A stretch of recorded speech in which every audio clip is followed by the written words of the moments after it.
Team, how are we doing? Gavin here from Growing Younger Team, and Food Tip Friday. So you may have seen the post I put in earlier on. So what I'm tending to do these days is I make a post and I'll do a video about the post because obviously people like to watch different mediums or read stuff, so I'm going to do a bit of both, okay? So it saves me doing lots of different things all at once. So, like, the title of the post really is, what is medium? How many calories in something that's medium, okay? And what's really interesting is, you may think that you're eating the right kind of portion sizes, okay?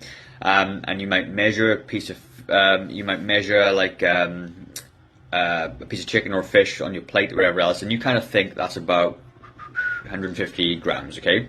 But if you're out by 50%, which is easy to do, you could be 100 calories out per item of food. So with that in mind, if you did that just three times a day, and you were out by 100 calories 3 times a day, that is 300 extra calories that you didn't even realize you consumed. And the food you ate itself was inherently healthy, but is too much healthy, okay? And studies found that people really underestimate how much they eat and portion sizes. And if you're hungry, you've got no idea. Like your perception of what a portion size is when you're hungry or tired or whatever mood you're in would be way different.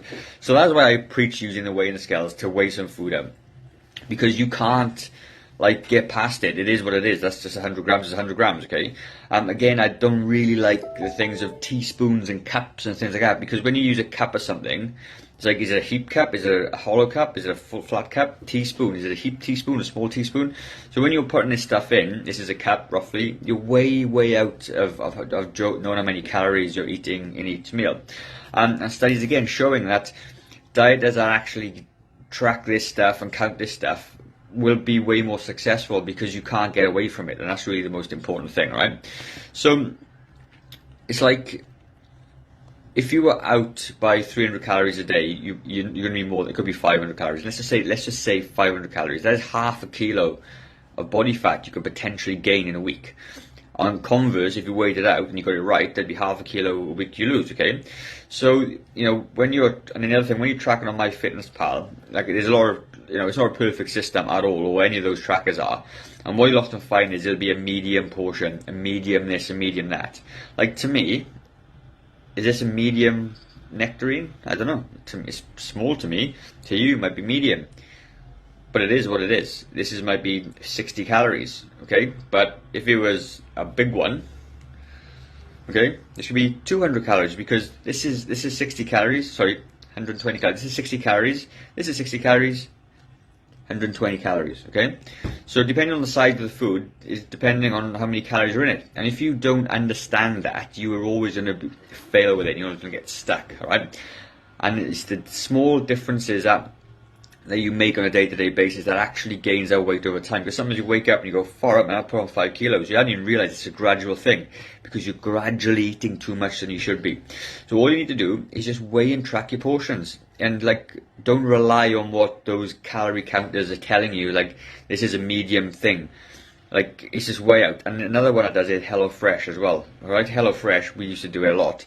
And it'd be like, you'd have the calories on the back, and it'd say each portion is 400 calories. A medium potato, okay, medium this, medium that. And I'm like, well, actually, because I track it and weighed it, it was like 300 calories a portion out on one meal I had. And I was like, well, that doesn't make any sense. So I could actually track 500 calories, but the meal is actually 800 calories. Do you see what I'm saying? So I want you guys to just, like, grab a weighing scale, start weighing your food, understand it. And when you've done it lots of times, you better eyeballing it. I know this is about 100 grams. I know that, because I've weighed it before tons of times, and I know that, it's just how you know. And that's how you do it, guys. So like studies are showing time and time again that tracking your food calories and weighing the foods out to start with when you're learning is you're going to be more successful in the long term. That was my Food Tip Friday. If you've got any questions, leave them down below. There's a link down below as well if you wanted to have a chat with me. That's cool as well. If not, have a fantastic day, have a good weekend, and I will see you soon. Take care. Bye.